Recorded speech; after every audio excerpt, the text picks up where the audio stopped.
Now Joseph tees it up to kick off following the touchdown.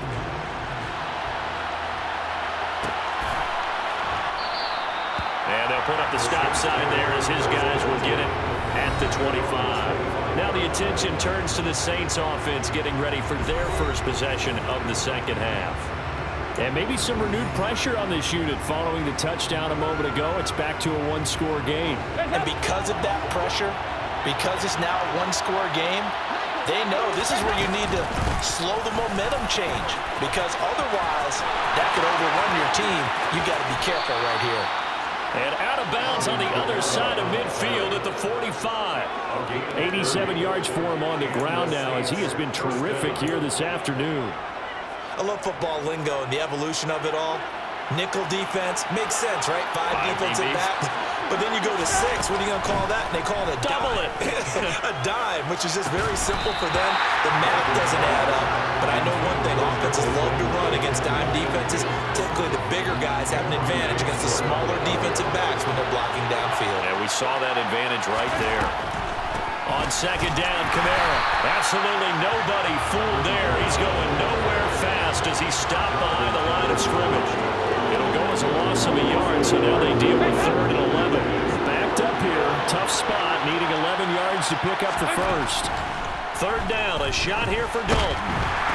Pressure coming from the Vikings, and they get there and bring him down. There's a Darius Smith there, getting in and bringing him to the ground. Here comes the Saints punter now, as he's on to punt for the first time this afternoon.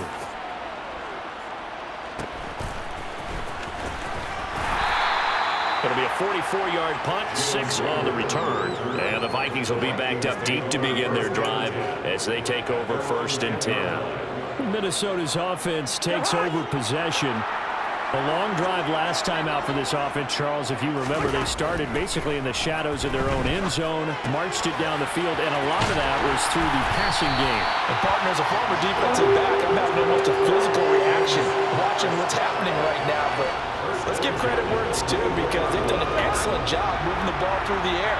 Secondary getting picked apart pass by pass. Obviously, they need to make some adjustments there on the back end. Yeah, because offensively, we know that they're not going to be shy about throwing that football. And he's taken down, but able to slip across the 35. 12 yards there, 1st down Vikings.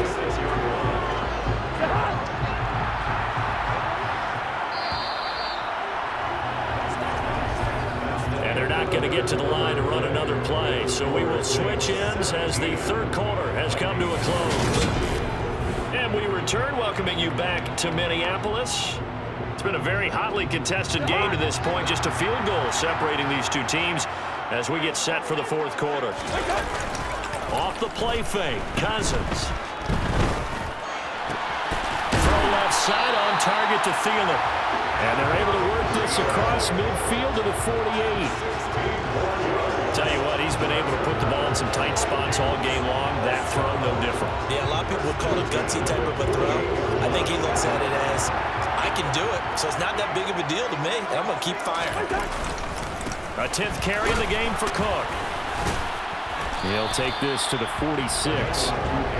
That's a good play by the guys on the defensive side of the ball. Held him to a gain of 2. And that changes the playbook a little bit now for the guy calling plays. 2nd and 8. Now he's got to probably think